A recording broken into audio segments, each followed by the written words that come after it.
Chapter 361. The Devildom, 2. The confused dark elf lieutenant had yet to respond, but Iris was confident about what she was seeing. Trembling eyelids hinted at her distress as she shakily descended from the bed.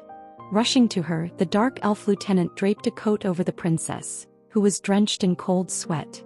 "Did you see it in a dream?" the dark elf lieutenant asked cautiously. "I see it even now," Iris gasped while taking deep breaths. The spectacle, which seemed impossible, remained vivid before her closed eyes. The impenetrable darkness of the deep sea, and somewhere within, a massive door, or perhaps she should call it a gate. Iris shuddered as she spoke. "Tell me, Sephia. We found it, haven't we?" "There's no way we haven't. If nothing has changed from yesterday, why would my dream alter?" she demanded desperately. Sephia flinched at the sudden outburst but quickly composed herself to support the distressed Iris. "Please, my princess, calm yourself. Your eyes." "No, I won't open them," Iris interjected, still keeping her eyes tightly shut. "I don't want to open them." She feared that upon opening her eyes, the vision would vanish. It was a fear Sephia struggled to comprehend. Or rather, it was the fear within Iris that she couldn't fathom. "As for your question," Sephia began cautiously, her voice trembling slightly. She wrapped her hands around her lord's quivering shoulders as she continued. "I can't say for certain. The 63rd sector. I don't know if there's something there, but the divers exploring it have not returned. This wasn't the first time. After forcing the hairy dwarves to mass-produce the diving suits, the pirates under Iris' command had been sent to comb the depths of the Salgalta Sea. However, many pirates had perished during the exploration.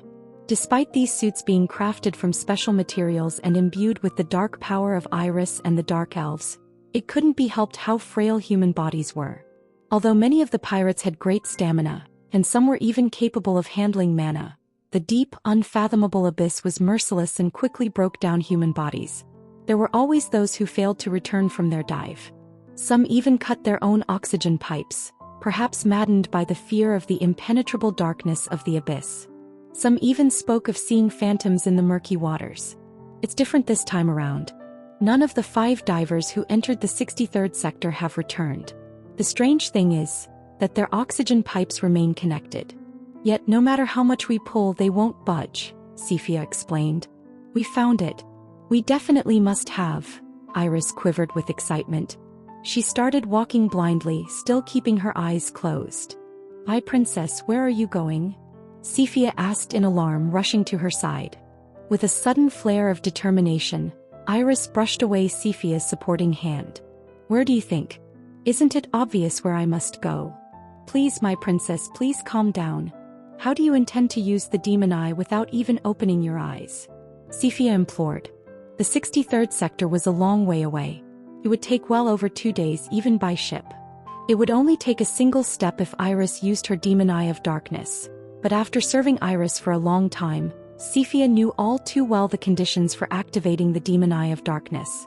The power that granted such leaps required its user to keep their eyes open at all times. "It's all right," Iris whispered, though her eyes remained shut. There's no problem." She herself couldn't pinpoint the reason behind her assurance. Yet something told her all would be well, and she never contemplated the risks of treading into the unknown. Though Iris' eyes stayed closed, the demon eye was directed towards her destination. Crack! Space itself tore open before Iris. Darkness poured from the widening chasm. Sephia was astounded by the sight. In the hundreds of years she had served Iris, never had she seen such an event during the activation of the demon eye of darkness. "Princess!" Sephia cried out in alarm, reaching out to stop her. Iris pushed Sephia's hand away. She staggered towards the encroaching darkness. As Sephia hurried after her with horror, a thick wall of shadow rose to block her path. "Do not follow," said Iris. "But my princess," Sephia's plea was cut short. "I must go forward," Iris stated firmly. What did she mean by that? Sephia gazed at Iris' silhouette beyond the dark veil. Yet Iris didn't look back. She continued to face the unseen with her eyes still closed. Step by step. With each movement forward, the darkness spread and tore further. Then a gate appeared in front of Iris, asking her to enter within. Without hesitation she stepped towards its depths. Whoosh! Though invisible to the eye, the darkness seemed to echo around Iris, wrapping around her like a comforting blanket. Initially she felt a warmth akin to being swaddled. But as she proceeded, the warmth vanished, replaced by a crushing pressure that threatened to shatter her. Even breathing became almost impossible, and with every breath she took, it felt as if her lungs were being torn apart. The taste of the salty ocean overwhelmed her, and the immense pressure of the deep sea seemed intent on breaking even her fortified form, which she had trained for hundreds of years. Yet Iris enveloped herself with the armor of dark power, resisting the immense pressure. Everything before her was pitch black. Perhaps it was due to her closed eyes, but more so because this place was a lightless abyss. Yet Iris began to move again. Just because it was dark and her eyes were closed didn't mean she couldn't perceive anything. At the ocean's very floor stood a colossal door. Or could it even be called a door? For a door implied something that opened and closed. But can something be called a door if it never opened again once shut? No, it wasn't a door. It was a seal, a mechanism to lock something away forever. It was something never to be opened. An eternal seal in the abyss. What is this? Iris' eyes remained shut, but she gazed intently at the seal. The seal was something she hadn't seen in her dreams. Only after waking from the dream did its image imprint in her mind. The seal was right there at the base of the boundless deep sea. It was unmistakably real. Iris could not dare to fathom what lay beyond that seal. She could scarcely imagine what kind of an unimaginable abyss the depths of the ocean might lead to. In fact, she did not even want to imagine it. The moment she contemplated the reason behind her fear, a chilling shiver was sent down her spine. She already knew the answer but had been turning away from it. She didn't want to confront it because of the sheer terror it instilled. The core of the dream, which felt so familiar and warm and was always consistent, had taken a dark turn this night. In the midst of the hazy fog came a heartbreaking wail, full of anguish and sorrow. And finally, within that cry, she had managed to discern the single phrase, "I am sorry." That voice, she remembered it. It was the voice of her father, the demon king of fury. What could he possibly be apologizing for? That very phrase spurred Iris to unravel the mysteries of the dream. In the dream's end, her father kneeled. As Iris and her siblings approached him, the dream world was submerged in water. Everything drowned and disappeared. But Iris and her siblings couldn't reach their father. In the distance, his wails echoed, consumed by grief. He had failed to save his children. Was he apologizing for not being able to save them? Or perhaps even worse, he might have chosen not to save them. He might have forsaken them with his own hands. The raw emotion in that agonizing cry was impossible to misinterpret. Though she was only feeling it by instinct, she felt increasingly assured of her finding. She had been abandoned. Now that she knew the whole truth, the dream had always been a nightmare. How pitiful it was that she would feel warmth and longing in a dream where her father had forsaken her. No, Iris clenched her fist. The warmth and longing she felt in the dream wasn't a wretched illusion. Though these visions and feelings weren't in her memories, she was sure of everything she saw and felt in her dreams. If she was so certain, then fear had no place in her heart. The father from an age long past might have abandoned his children, but the demon king of fury from 300 years ago had risked his life for them. It was almost laughable to be held back by fear after coming this far. The overwhelming impulse and emotions she currently felt had no clear origin. But from the beginning that didn't matter. There were multiple reasons for her to come to the Salgalta Sea, but even without those reasons Iris would still have been drawn here. Father. No voice could be heard in the depths of the sea, but Iris still called out, lips quivering. She believed that all the dreams she had and the visions she now saw were shown to her by her father. If all this was his doing, then Iris didn't want to be afraid. In that moment of resolve, Iris felt something she shouldn't be able to in this place. A pressure that seemed to crush her, and within the barrier she had put up she felt warmth. It felt as if someone was embracing her from behind. Iris was shocked. A realization sent shivers through Iris. As was the case with her demon eye, her dark power too was inherited from the demon king of fury. Though he had perished 300 years ago, he had always been with her. Slowly she opened her eyes, which glowed a vivid red. Only upon opening her eyes did she see the seal at the ocean's depth. What lay before her was different than what she saw with her eyes closed. Perhaps It was the consequence of an unfathomably long passage of time. The desolation was such that, at first glance, the boundary between the environment and the seal was indistinguishable. It felt as if someone was pushing her back. Slowly, Iris descended towards the seal unobstructed. Suddenly, an unseen, strange force pulled at Iris, causing her to plummet. "I see." Yet she remained unshaken, surveying her surroundings. Pirates, seemingly frozen near the seal, caught her eye. They were the same ones who had dived into the 63rd zone upon her command, that is, this very place. Despite the crushing depths, they neither floated nor succumbed to the water's pressure. What was even more peculiar was that their oxygen tubes connected to an overhead darkness. This very darkness was a creation of her demon eye. Still, Iris couldn't intervene with it. The darkness, the connected pirates, nay, the very space itself was held by a more omnipotent power. Yet, I can still move, she thought. Ordinarily, no being could enter this domain. The mere approach would ensnare and halt everything in its place. Iris looked around while narrowing her eyes. Her demon eye ached, and the warm dark power surrounding her became imbued in her irises.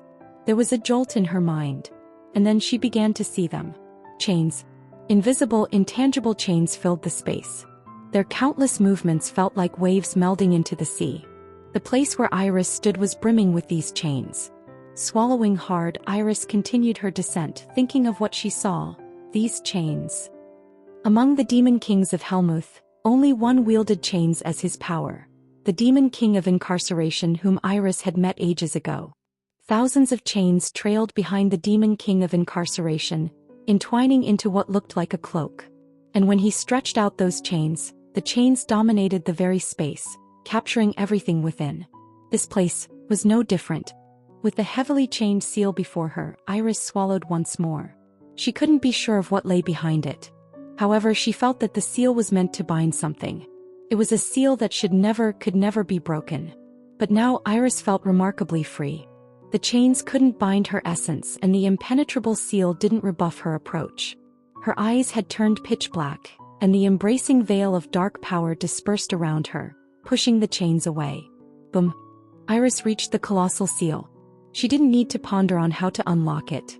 Since ancient times, this seal had awaited its sole key. She realized this instinctively, almost fatefully. Darkness surged from her completely darkened demon eye as she stretched both hands towards the seal. With a roaring sound, the seal opened and Iris was cast into a pitch-black abyss. However, as she plummeted, the seawater didn't pour in with her. She looked up, sensing the oddity. The chains were densely packed, preventing the seawater from falling. She burst out laughing. Ah. Now she could speak, and she threw her arms open wide in exhilaration.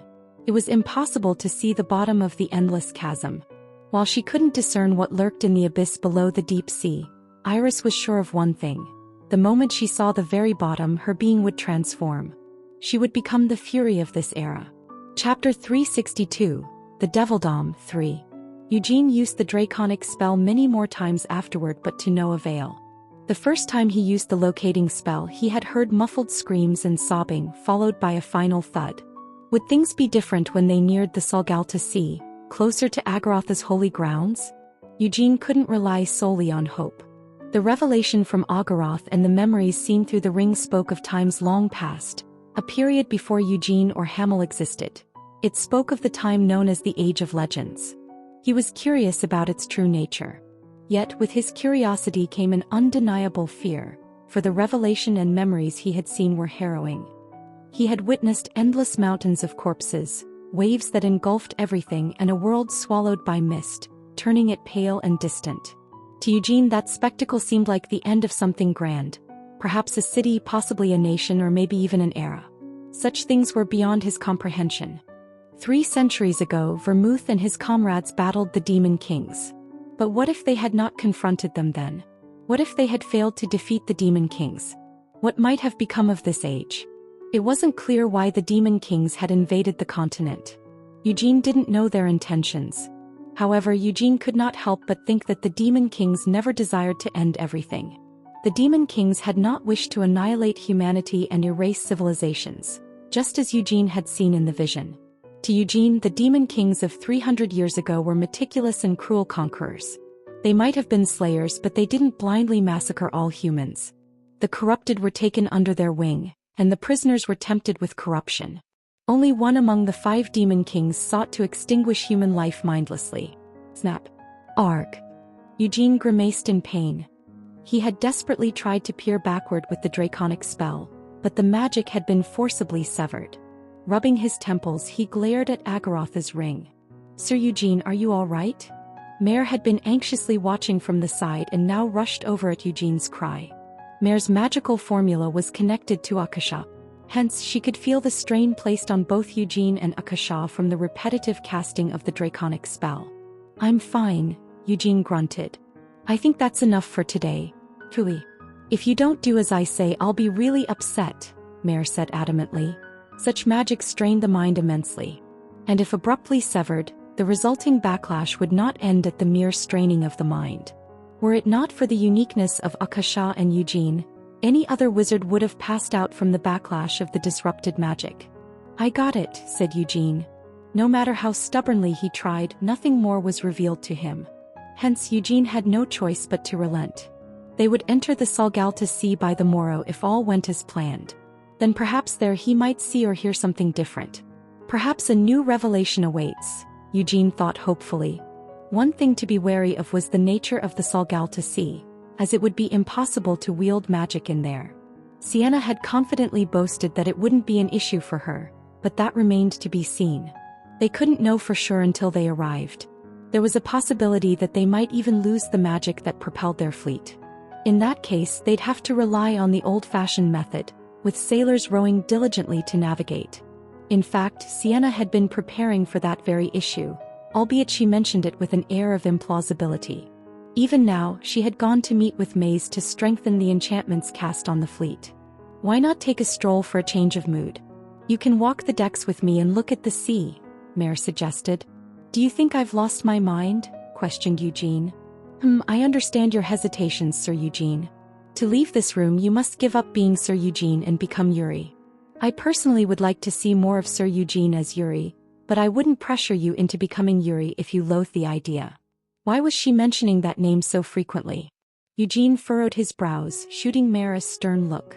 Mare Merdian, stop provoking me with pointless words, said Eugene. I am not Mare Miss Yuri, retorted Mare. Are you asking for a scolding? Eugene asked sternly. Oops, my mistake. Sir Eugene, you are just Sir Eugene and not Miss Yuri. Mare placated Eugene's hurt ego. Then with a giggle she nestled into Eugene's embrace. In response, Eugene opened his cloak to accommodate her. You must be getting quite bored, said Eugene. Of course you barely step outside. Lady Sienna is always busy, and Lady Seal is occupied with training. Even Rai is preoccupied assisting the midget, Mare complained with a pout. Midget? I told you not to use that word. Eugene scolded. What else would I call the short-legged dwarves if not midget? Well, I apologize. It's wrong of me to mock them based on their racial features. While it's true that Gundor is a midget, if we consider the average height of dwarves, he can be considered tall. Was Mare trying to emulate Sienna or simply provoke a reaction from Eugene? Either way, it wasn't a conversation for public consumption. Too tame, Eugene pinched Mare's cheek. And I can't go over there, Mare mumbled, one cheek still squeezed. Eugene turned to see across the room. He could see Christina sitting amidst a circle of light. Every time she whispered a prayer, the rosary resonated with a glow that then concentrated into a needle-like form. Eugene studied Christina's expression and nodded slightly. All right, stay there quietly and don't diss. Suddenly, his own voice seemed distant. No, it wasn't just his voice. His very presence in the room felt remote. It was as if his consciousness had separated from his senses and body. There was a strange sensation as if his spirit was being yanked away. No, it wasn't just a feeling because he saw himself seated with his hand inside the cloak. He also saw Christina in the center of the circle of light and an overlapping figure of a niece with her. The scene receded and Eugene's consciousness soared higher. The training deck revealed Carmen, Seal and Desra. Busy crew members bustled about.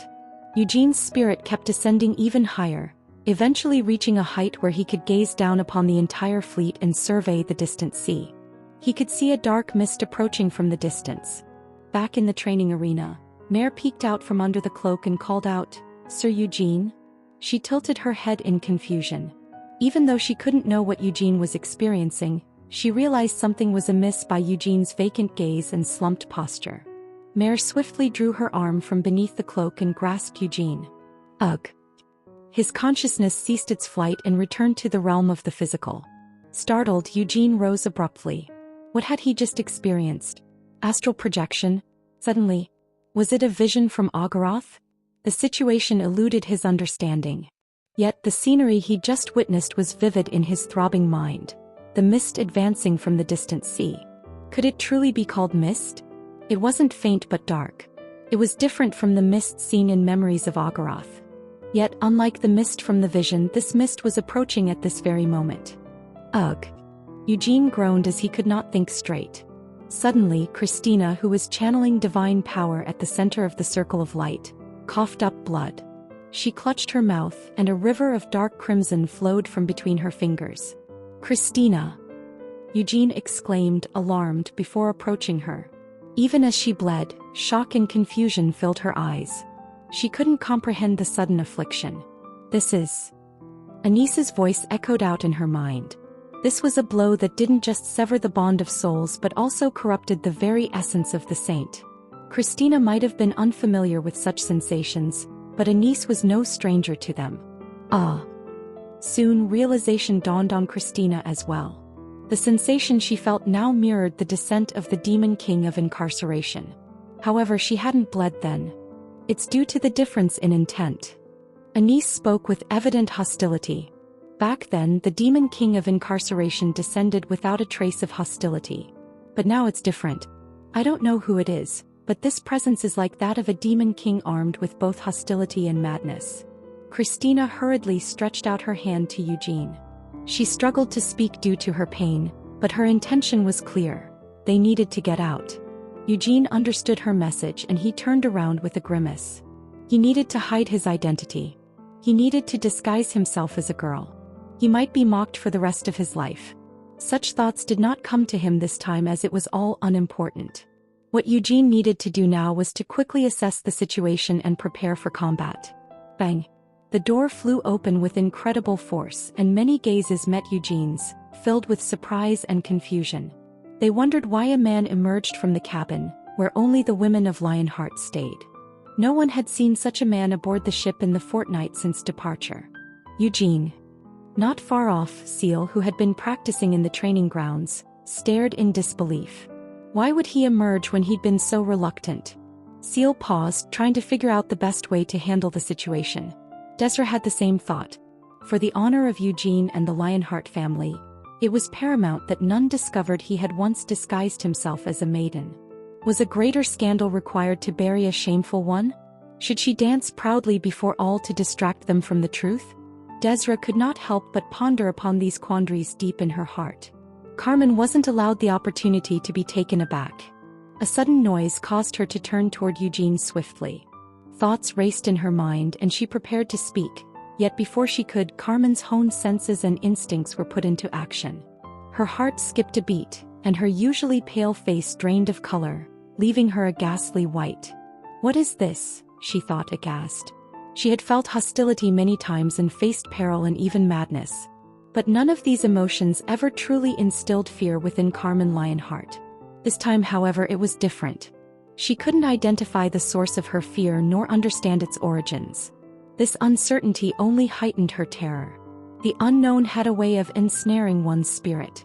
Her breathing quickened and her fists started trembling uncontrollably.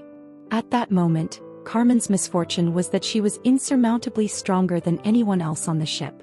Those incapable of sensing whatever was coming would only realize the depths of their terror when they were finally confronted with it. But Carmen had reached a level where she could sense it without seeing it. No, she chided herself. She could not afford to waver now. She forced herself not to fall into panic. Trying to get a grip on the situation, she shifted her gaze and saw Eugene leaping towards the mast. "By the gods!" exclaimed the lookout atop the mast, though his exclamation was disregarded. Even from this high vantage point, the view was obscured. Eugene continued upwards and soared into the sky, reaching a height similar to the one he had attained when he was separated from his body. Only then did the sight become clear. A dark mist was approaching from afar. The color of the sea changed as it was tainted by the hue of the fog, and through the undulating waves, a blood-red shade was spreading. The color-shifted sea began to boil. Creatures of the sea started to float upwards. Fish of all kinds met their end and filled the sea's surface.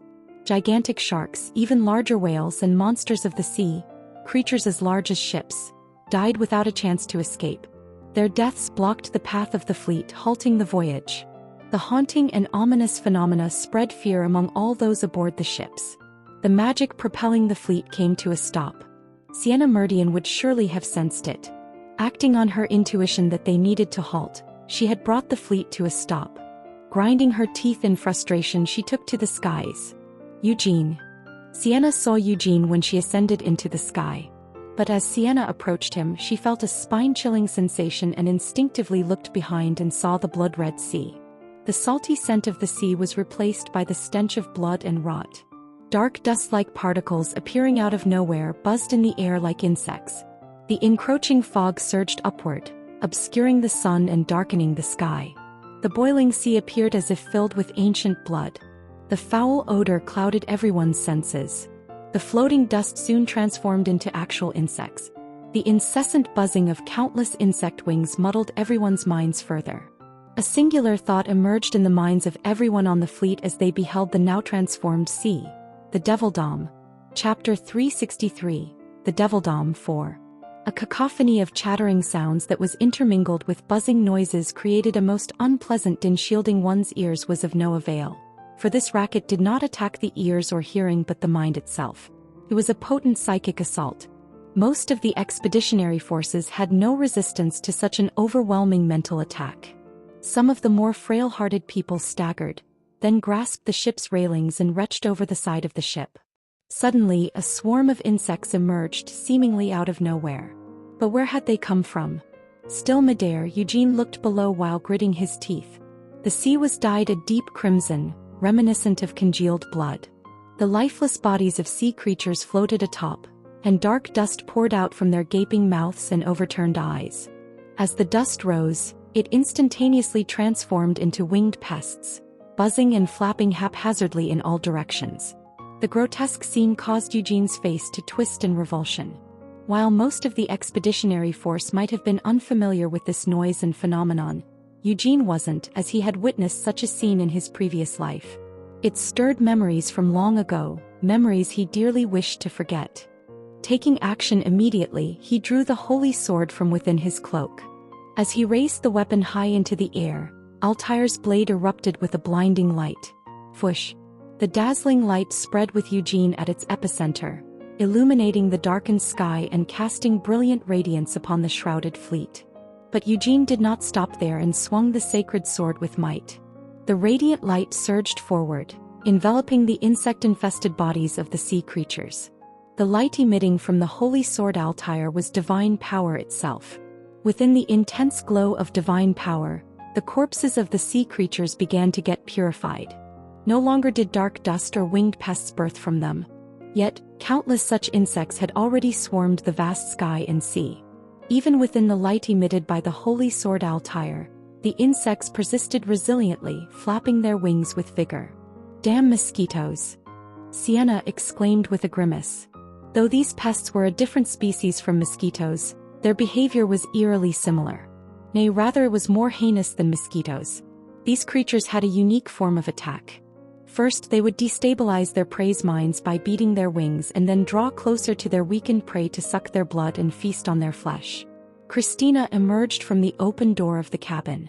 She steadied her wavering body and took several large deep breaths. Dark power and divine power were inherently polar opposites of each other. As such intense dark power could mentally shake even a high-ranking clergy. And Christina was the saint of this era, and within her resided a niece, the greatest saintess in the history of this continent. So the effects of the extreme dark power were more pronounced for Christina. Anise began to pray inside Christina, and Christina also raised her rosary in front of her chest as if in prayer. Hey!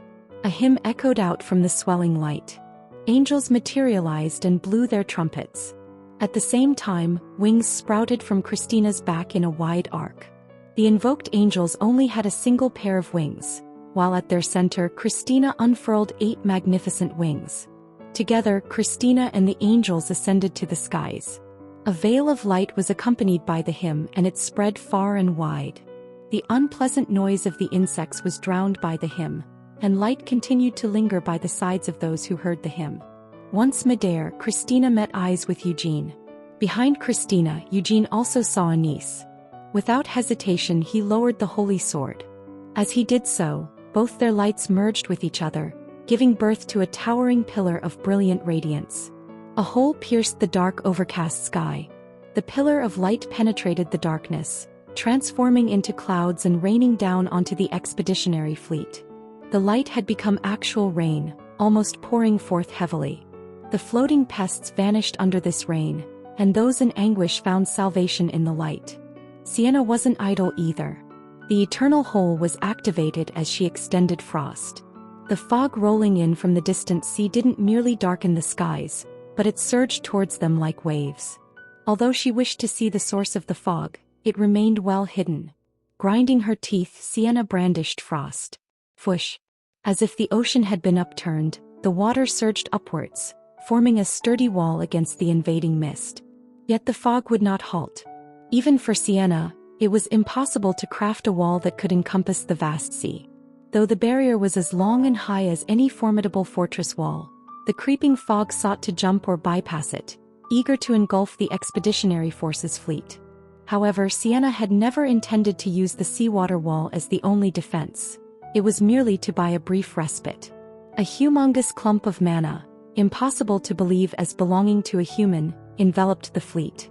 The magic prowess of both the dragon heart of Frost and Sienna herself overshadowed even the magnanimity of the eternal whole. A magical barrier of great might surrounded the fleet. The prayers of Christina and Anise resonated in the air. The hymns of angels and the sounds of trumpets echoed loudly. Shimmering light transformed into feathers, fluttering within the barrier. The light that Eugene summoned through the holy sword, together with the prayers of the 2 saints, reinforced the magical barrier with divine power. Rumbly, crush. The sea, once transformed into a giant wall, now cascaded down to its original level. The fog, which had tried to jump and bypass the obstruction, now attacked head-on. The barrier shook intensely as the fog clashed with vigor. The ensuing vibrations rocked both the sea and the fleet. Still, the barrier remained unbreached. The purification doesn't work, Eugene realized suddenly. He scoured the sea while keeping an eye on the encroaching fog. The carcasses of marine life had been purified. Even insects that attacked the mind and then sucked the blood and gnawed at the flesh had been obliterated. Yet the sea remained as crimson as blood, and the sky, once pierced by a pillar of light, was now once again overcast. The implication was clear. The sea and sky had become the dominion of the Demon King. From here on, the territory was essentially a devildom. But who could be responsible for such a thing? Iris. A name quickly came to Eugene's mind. He recalled the battle from 300 years ago against the demons who served the Demon King of Fury. He recalled the insects that tormented many on the battlefield as they fought against Fury's army. The Demon King of Fury had 4 children, and one among these children of Fury was a vampire called the Bloodshedder Sane. While the insects were born of the Demon King's power, Sane was the one who freely commanded the insects on the battlefield. Under Sane, the vampires drew strength by drinking blood and gnawing the flesh of their opponents through these bugs. But Iris didn't possess the talent to control these insects, leaving Eugene with a plethora of questions. How had the dark elf, who was devoid of any other talents, acquired the power her late father once wielded? The Crimson Sea. The inky black sky. Bluntly put, Iris didn't have that much dark power. And from what Eugene had seen so far, none of the events transpiring in this sea was within her capabilities. So what trick had she pulled to gain such uncharacteristic strength? There was only one plausible explanation. Iris had become the Demon King. But how? Eugene wondered, genuinely concerned. He could taste blood through his tightly clenched teeth. That Iris? That feeble dark elf had actually become a Demon King? The one who lost her domain to Noir Giabella, was forced to flee from Helmuth, and even failed to pull off a simple kidnapping? That same wretch who had been reduced to piracy in the southern seas for years? She had become a Demon King? That's impossible, Eugene declared firmly. Unsurprisingly, Sienna, Christina, and Anise shared the sentiment. They knew of Iris' centuries-long desire and futile efforts to become the Demon King. However, one thing was clear. Iris had been desperately trying to resurrect the dead Demon King of Fury for the past 300 years, but to no avail. Increasing the Dark Elf population and invoking the Demon King's name would never lead to his return. So, how did one become a Demon King? Eugene did not know the answer to this question. But twice had he thwarted beings, not born of the Demon King's blood, in their quest to ascend to such wickedness. Ued Lionheart had come perilously close to becoming the Demon King because the remnants of the Demon King's spirit had gotten bound to him. This vile connection was birthed from the fact that the very artifacts of the Demon Kings lay with the Lionheart clan, and the remnants of the Demon Kings remaining behind in the artifacts bore an acute interest in the Lionheart bloodline. Yet, that alone had been insufficient. While something in the Lionheart's blood indeed drew the Demon King's attention, Ued had still required sacrifices beyond his own bloodline to truly become the Demon King. But Ued had been stupid. He truly did not know his place and strength and chose Cyan and Seal as his sacrifices. Then, unsatisfied, he even sought to offer Eugene as another primary sacrifice. With his sights set on such important people, his failure was inevitable. Contrarily, Edmund Kodrith had adapted the ritual Ued failed to perfect. Instead of sacrificing a few of the Lionheart's kin as Ued had attempted, Edmund chose tens of thousands of insignificant souls, the world tree of the Samar rainforest, and the slumbering powers of the demon dragon Rhyzakia. Had Sienna not been sealed in the Samar forest, had Eugene never set foot in the forest at Ivatar's behest, had he not formed a bond with Ivatar of the Zoran tribe, Edmund could have discreetly performed his ritual and quietly ascended to become the Demon King. Iris commands thousands of pirates, Eugene thought as he tried to find the answers about Iris' new powers. But they were fewer in number than what Edmund intended to sacrifice, and their worth as offerings was not greater either. Plus, there was no dark power to be harnessed here either. Then is there something special about the land? Eugene mused. The Salgalta Sea was a unique region. Perhaps somewhere in these waters lay the holy grounds of the god of war, Agaroth. But what did this have to do with Iris becoming the Demon King? She was an idiot of a dark elf with no magic, known only for her stupid gaze. So how could she muster the power to become a Demon King? The chorus of angels was drowned out by another sound. It was a wailing emanating from the fog beyond the barrier. As the wailing sound fell on her ears, Christina moaned softly while clutching her arms. Had Anise not been there, she might have been consumed by that terrifying power. I intended to consume it all. Accompanying the wails came a voice. The fog pulsated, the sea raged, and the sky swirled with darkness. The voice continued, "But you stopped me? Dare you mere humans defy my will?" A chuckling laugh echoed at this preposterous action. The ever-darkening fog soon became indistinguishable from the sky, like a looming wall of black. Then two slits appeared in the center of this wall. They slowly widened to reveal a pair of red moons. No, they were, in fact, eyes. Only one being was capable of this. Iris. She stood deep within the abyss of the sea. Every time she laughed, the eyes that appeared before the expeditionary force danced mesmerizingly. I take that back, Iris chuckled again. You're not mere humans. How ancient could those memories be? How long had it been since then? Iris couldn't even begin to fathom the vast span of time. This place was a ruin, frozen in time since its destruction, a world incarcerated never to be reopened. Enveloped in dark power, Iris wrapped her arms around herself. It's been a while, Sienna Meridian. You are still the same even after 300 long years, Iris said in greeting her greatest foe. Though Iris stood in the deep abyss within the sea, her eyes gazed upon distant seas. Daringly, foes came to end my life without even grasping the gravity of their endeavor. They were merely insignificant beings. Audaciously, they had once dirted their feet and tread upon the lands that once belonged to her father. Deserving of death they were. Perhaps your unchanging nature is but a curse, Sienna Meridian. All of your comrades save for you have perished. The elves you once deemed family have likely succumbed to the plague. Those still with breath surely await death's cold embrace. Iris' words were scathing. With a mischievous chuckle, Iris gazed upon Sienna. 3 centuries prior, Iris had feared her. This crazy wizard, who perceived herself as an elf though born human, was a calamity when it came to wielding magic, disregarding her crazy mind. But now, not a shadow of fear crept into Iris' heart. "You are but a wraith, living endlessly without dying, Sienna Meridian," Iris mocked Sienna. And she was being sincere with her words. "I know why you have come to this place. Yearning for vengeance, are you? Desire to end my existence, do you? But that's impossible. For now I am an existence impossible for the likes of you to kill." An intense thrill sent a shiver down Iris' whole body. In these ruins, Iris had seen much and had epiphanies. It was fate, as she had intuited, that she came here. The destiny had been foretold in ancient days, a time of myths when gods walked the earth. Her father, the Demon King of Fury, had made a promise with the Demon King of Incarceration, who had sealed this ruin. "Eventually my offspring will come to tread this water." A father. A chill ran down Iris' spine, remembering the engraved memories, and she mockingly laughed at all. "Sienna Meridian, I shall end you here. I will conclude your pitiable ties to this world," Iris declared, as if bestowing a favor. Sienna remained silent while glowering at Iris. Words were of no value now. What Sienna desired wasn't a conversation with Iris. She attempted to detect Iris' location through magic, yet each try proved futile. "And you are Christina Rogerus, the saint of this era? Haha, inadequate, so inadequate. So what if you are the saint? Do you really think your light can hinder me?"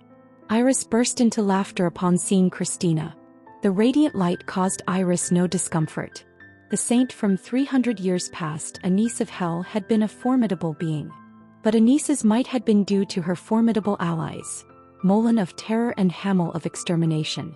And then, "Eugene Lionheart," Iris said softly. "The hero Vermouth of Despair. Vermouth Lionheart. You have the holy sword in your possession. But of course you are the hero of this era." Iris began to tread slowly, darkness and dark power emanating with each step. "But you are inadequate. You aren't Vermouth. Do you truly believe you can vanquish me?" Iris mocked. "Keep talking," Eugene murmured, lips curled in distaste. Iris' face remained unseen, but those vast crimson eyes, darting and mocking, irritated him. "You seem ecstatic. Makes sense since you're getting to wield power that doesn't befit you." Not to be outdone, Eugene mocked Iris in return. "Ah, a power that doesn't befit me? You're wrong, so wrong. This power was promised to me from the beginning. It's a legacy left by my father," Iris said. Her laughter echoed as she tilted her head to the heavens. The vast opening was a gateway to the deep waters. Iris began to ascend, darkness swirling around her. "I, Iris, am the fury of this era. I am the Demon King of Fury," she stated. She had realized everything after inheriting the legacy. She felt as if the hatred and sadness would drive her insane. However, she had embraced the madness. "You can't escape these waters," Iris taunted mockingly. "Escape?"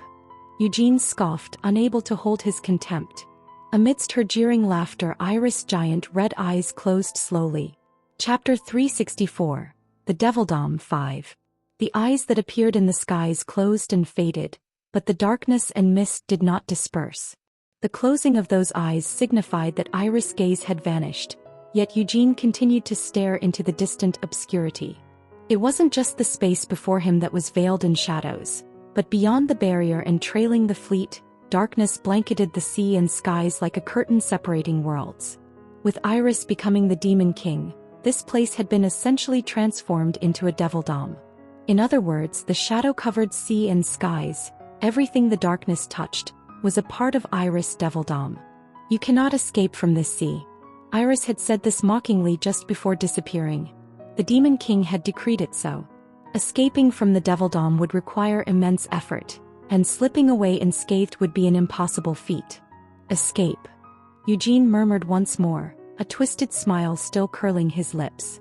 The thought of fleeing seemed absurd to him, a misstep in this game of power. Regardless of how it had come to pass, Iris had become the Demon King. This was a reality he couldn't change. He wasn't sure what she was talking about when she mentioned her father's inheritance, and though he was curious, pondering upon it now wouldn't provide a clear answer and just be a waste of time. If he wanted to find out the truth, he would simply ask her just before killing her. What mattered now was that Iris had indeed become the Demon King, and likely just moments prior to her appearance. The timing was crucial. Could he have prevented this had he acted sooner? Perhaps, but Eugene harbored no such regrets. He had been as swift as caution would allow. If he still failed to prevent it, then maybe, as Iris mentioned, her transformation was an inevitability.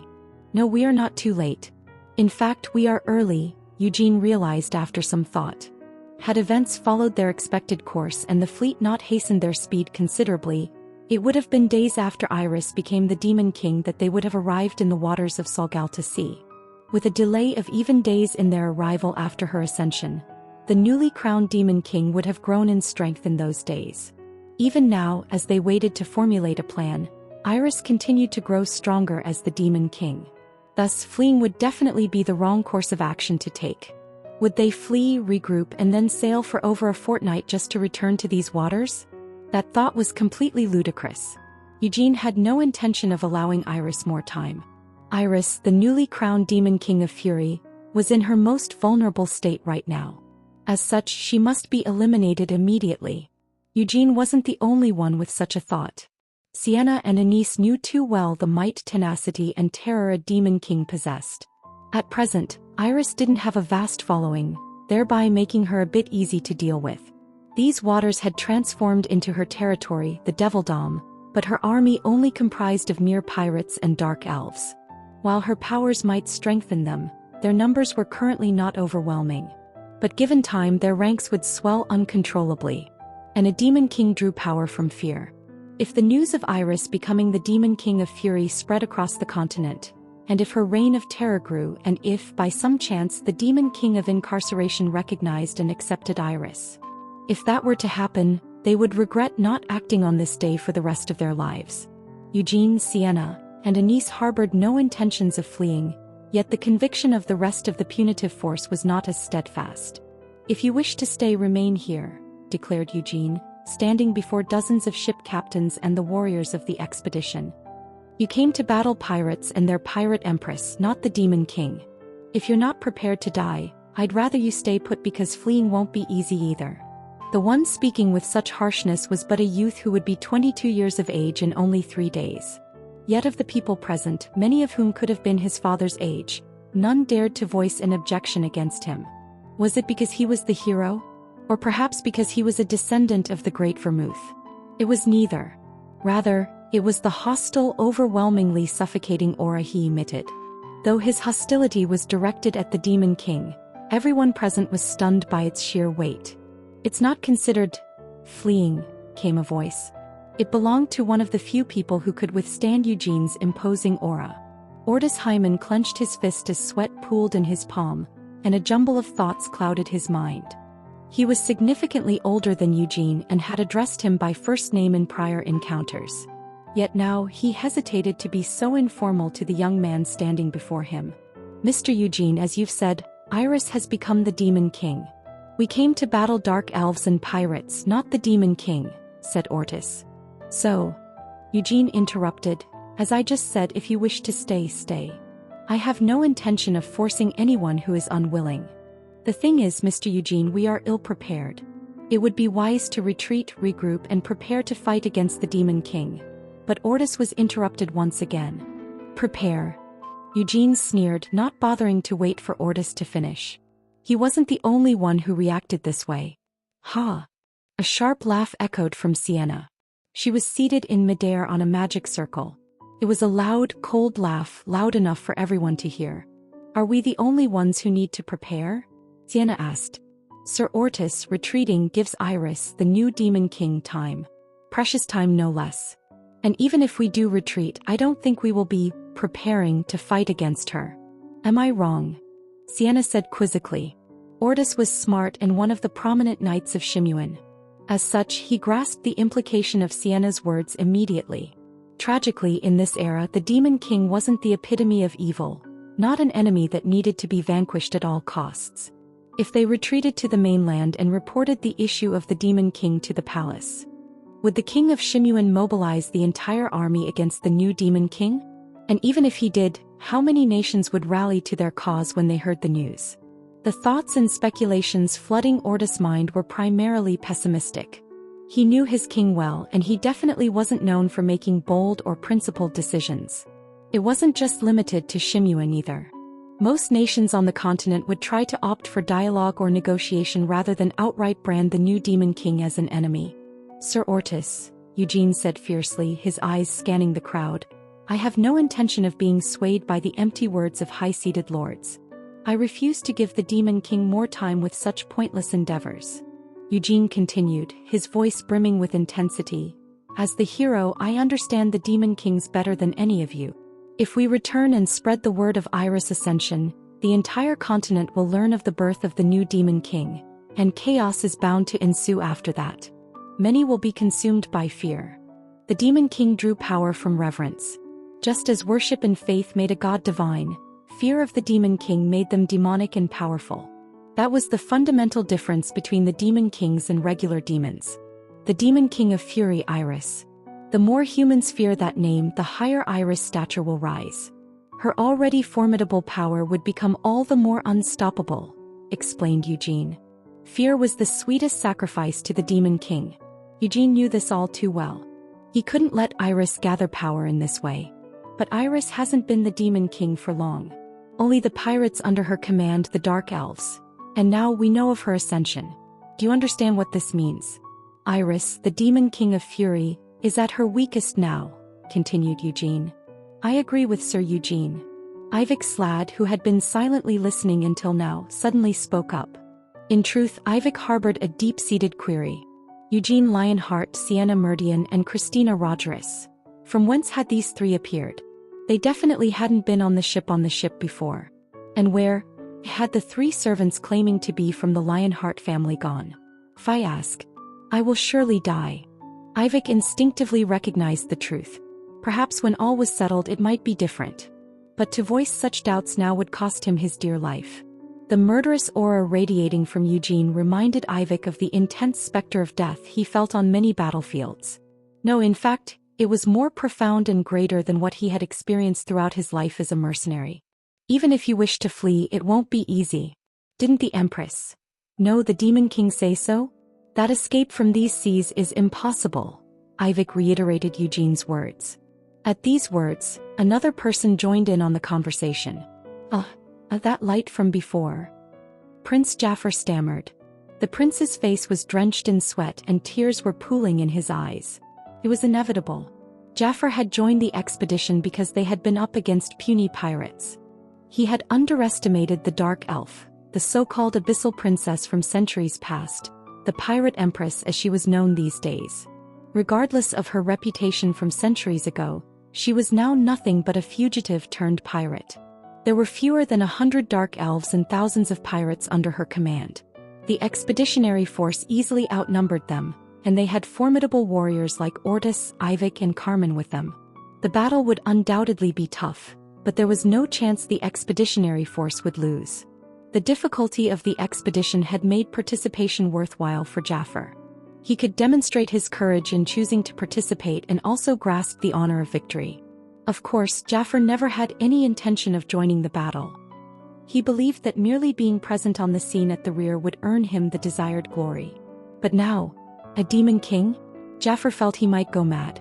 Even those born in this age knew how preposterous and terrifying the existence of a demon king was. Eugene Lionheart. With the light you emitted, and the divine power of Saint Christina, and the magic of wise Lady Sienna, can't we carve a path of retreat through the veil in the rear? Asked Jafar in a pleading tone. Did this retard not hear anything I said? Eugene's expression crumpled as he glared at Jafar. He didn't even bother to filter his words at this point. Retard? Jafar was baffled. No one had ever dared to direct such vulgarities at the prince, the third in line to ascend the throne. Let me make this clear. I have no intention of fleeing, understand? And is it just me? Both Lady Sienna and Saint Christina have no thoughts of escape either, Eugene said, glaring at Jafar. It's not. I'm not suggesting we all run. We just need an avenue for, not fleeing but a strategic retreat. Jafar's voice trailed off under Eugene's severe gaze. So, you want me to create an escape route? You think that's easy, you moron? Do you think opening a path wide enough for dozens of ships to safely exit is simple? Eugene spat as he glowered at Jafar. Eugene's attitude was completely inappropriate, given that he was talking to a prince. His gaze was steeped in irreverence as well. Yet Jafar couldn't point it out, for those glistening golden eyes made him quail in fear. Instead, he averted his eyes from Eugene's gaze. Eugene scoffed and said, "Why should we waste our strength on such a useless thing? Listen well, I won't clear a path so you can escape easily. Do you understand what I'm saying? If you want to run, do so of your own volition. If you lack the confidence to escape or the courage to face the Demon King, just stay here." One would have hoped that being a prince, he would possess a certain strength of character like Honian of Arath. Unfortunately, Jafar proved to be of little worth. Indeed, for Jafar to stand tall in this place, rallying everyone to face the frenzied Demon King, seemed an almost laughable idea. The Demon Kings were powerful, terrifying, and tenacious existences. In some ways, the Demon Kings were akin to cockroaches. Merely getting a glimpse would send shivers down one's spine. If a Demon King approached while flapping their wings, one would be compelled to scream. They wouldn't die even after being hit repeatedly. Left unchecked, much like how a roach laid eggs, they would rally their minions. But though similar to cockroaches, the Demon Kings weren't exactly like cockroaches. They were formidable. One had to prepare oneself to face such an entity. Even 300 years ago, those who fought till the very end in the demon realm had resolved to meet their doom there, fighting till the end. Hence, Eugene had no intentions of rallying others to join the fight. It should be safer to quietly stay here rather than trying to flee. Iris likely has more interest in St. Christina, Lady Sienna, and me, Eugene repeated himself. If they advanced, Iris would undoubtedly have a grand welcome awaiting them. Perhaps Iris might have other schemes attacking those who stayed behind. But Eugene didn't bother considering that possibility. "I've no intention of fleeing or staying put." "May I join you then?" Ivik asked, a smirk playing on his lips. "The enemy might have become the Demon King, but we have the hero and the saint. Plus, a legendary wizard who has already defeated 3 Demon Kings." "If you've no regrets about dying," responded Eugene dryly. "Regrets? One might change their mind when death's door looms, but I don't feel any regrets now. Isn't vanquishing the Demon King a feat more valuable than vanquishing the Pirate Empress by dozens, no hundreds of times?" Ivik laughed heartily before turning his head. He then continued, "I'm not sure if my subordinates share my sentiment, but experience and reputation are vital for mercenaries. I'm known as the King of Mercenaries, and I've finally come across the chance to prove my reputation." Ivik's proclamation left the bystanders glancing at each other, torn between reason and fear. The crimson eyes of the Demon King they'd seen earlier, the marine creatures meeting a gruesome fate, the unsettling hum of the flying insects, and the ominous dread that came with the darkness. It was a terror they couldn't shake off or resist. The more they recalled, the more they yearned to flee. Yet even in darkness there was light. The hero kindled the light, the saint spread it, within which angels sang their hymns, and the arch-wizard overturned the seas. Even if they faced the Demon King, with those 3 by their side, perhaps they stood a chance. This sentiment started to grow among the expeditionary force. "I will join too," Carmen spoke while leaning on the railings. She stared at the dark, viscous ocean that was reminiscent of congealed blood. "If she has now become the Demon King, it's even more imperative that I go. After all, I am a Lionheart," Carmen declared proudly. Despite her piercing gaze, Carmen's voice was stoic. Yet beneath the surface, emotions raged within her. When Iris' dark power descended upon them, Carmen had been gripped by fear and terror had eclipsed her hostility. Her body had shuddered involuntarily, and her head spun outside of her control. Carmen could not withstand the shame she felt from having felt such emotions. Even if she had been unprepared as a descendant of the prestigious Lionheart family, no, as the heir of the previous hero, the Great Vermouth, she shouldn't have cowered before the Demon King. She felt that she must press forward, if not to protect herself, then to avenge her own disgrace. "Esser Ortis," Jafar cried out desperately. Both Ivik and now Carmen had made their position clear, and the atmosphere had irrevocably shifted in favor of Eugene. Jafar looked in alarm at Ortis, his face paling amidst the change. "As surely you're not thinking of joining them?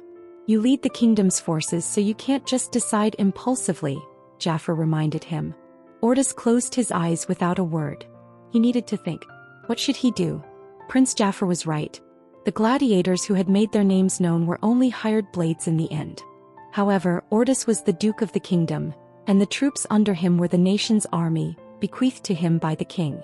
Additionally, Ordis had the duty of protecting Prince Jafar. But was that really the right choice? Ordis pondered deeply. If he remained behind in the battle against the Demon King to represent the king's will, was that really the right choice to make? This wasn't just a knight's dilemma. It wasn't just an issue of chivalry.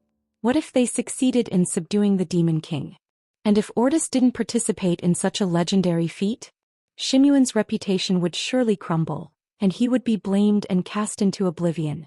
Perhaps it was better to accompany them? There might be great losses to the kingdom's forces, but if they succeeded in subduing the Demon King, wouldn't those losses be hailed as a glorious sacrifice? I will go. A surprising voice supported Ordis' decision. It was Scalia Animus. She stepped forward, pushing Jafar aside, and made her declaration. Scalia. Jafar cried out in astonishment. Usually, Scalia never defied her elder brother Jafar's words. But now Jafar's shouts fell on Scalia's deaf ears. The scent of blood. The aroma wafting from the sea invigorated Scalia's heart. The upcoming battle ensnared her, and with frenzied anticipation she cried, I am here representing the royal family of Shimuan. If I do not go, it's as if our royal family has bowed to the Demon King. I will bravely move forward and face the Demon King. What was this crazy bitch saying? Jafar's eyes widened in disbelief. She represented the royal family? While not untrue, Scalia did not have the authority to make that decision. Being higher in the hierarchy, Jafar should have been the one to speak for the royal family. Silence. Scalia. How dare you? Jafar tried to salvage the situation. I understand. Even Ordis did not heed Jafar's words. He was sure that Jafar would eventually be pleased if the mission succeeded. As long as we all don't die, Ordis thought. At this moment, it was right to pursue honor by following Princess Scalia. With his decision made, Ordis nodded before declaring, We will face the Demon King together. What together? Eugene scoffed after having remained silent until now. He had a pretty good idea of the reasoning behind Ordis' choice. Let's fight on our own, Eugene declared. What? Ordis was dumbfounded. Everyone can just fight as they like. We'll journey together, but everyone will fend for their own lives. Eugene paused in thought and then brandished the holy sword. He continued, The God of Light decreed that we are not to trust even him in the battle against the Demon King of Fury. He was also making sure to use the deity's name after a long while.